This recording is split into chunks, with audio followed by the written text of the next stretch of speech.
ప్రేక్షకులకు నమస్కారం. మన సంస్కృత పాఠాలు ఛానల్‌కి స్వాగతము. నా పేరు ఎస్‌టిపి కోదండపాణి. ఈరోజు జూనియర్ ఇంటర్మీడియేట్ విద్యార్థులకి సందులలో అంటే 12, 13 రోమన్ నంబర్‌లో ఇచ్చేటటువంటి సందులలో ఆఖరి సంధి అయినటువంటి పూర్వరూప సంధి గురించి మీకు ఎక్స్‌ప్లెయిన్ చేయబోతున్నాను. ముందుగా దీనికి సూత్రాన్ని చూద్దామండి.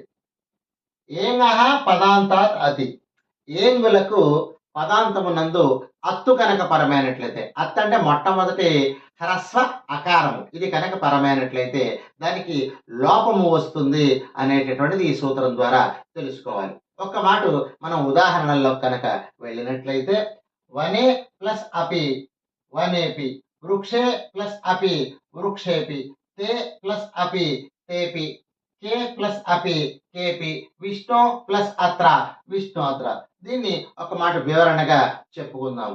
పూర్వపదము చివర ఏంగులు ఉన్నప్పుడు, ఏంగులు అంటే ఏకారము మరియు ఓకారము ఇవి కనుక ఉన్నట్టయితే వీటికంటే ఈ ప్లస్ తర్వాత మొట్టమొదటి అకారము అంటే అత్తు కనుక పరమైనట్లయితే కలిపి చదువుకున్న తర్వాత ఈ అకారము లోపిస్తుంది. ఈ అకారము లోపించి దీనికి అకార ప్రశ్లేష గుర్తు వస్తుంది. అంటే దీనికి గుర్తు అయితే కనపడుతుంది కానీ ఉచ్చారణ మాత్రము ఉండదు. అంటే ఏకారము తర్వాత ఓకారము తర్వాత వచ్చే మొట్టమొదటి అకారాన్ని అంటే అత్తుని ఉచ్చరించకూడదు. ఎందుకంటే ఉచ్చారణలోకి అది రాదు. ఎలాగా?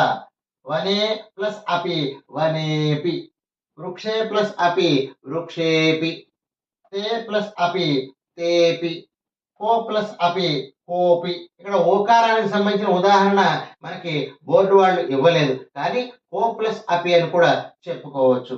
విష్ణు ప్లస్ అత్ర విష్ణు అత్ర అంటే ఓకారము కంటే పరమైనటువంటి మొట్టమొదటి అత్తు కూడా ఈ అకార ప్రశ్లేష రూపాన్ని పొందుతుంది. ఇప్పుడు మళ్ళీ ఒక మాట చూద్దాం.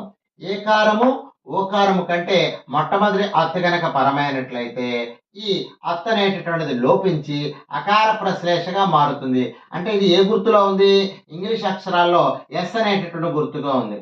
ఇవి ఇంటర్మీడియట్ లో 12, 13 రోమన్ నెంబర్లో ఆఖరి ఎగ్జాంపుల్ అంటే 6వ ఎగ్జాంపుల్గా ఇవ్వడం జరుగుతుంది. ఒకటి విభజించి ఒకటి కలిపి ఇవ్వడం జరుగుతుంది. అంటే 5 ఎగ్జాంపుల్స్ కనుక చదువుకున్నట్లయితే ఇందులోంచి ఒకటి కలిపి ఒకటి విభజించి వస్తాయి. అంటే ఈ ఒక్క సంధికే 4 మార్కులు విద్యార్థులకి వస్తాయి.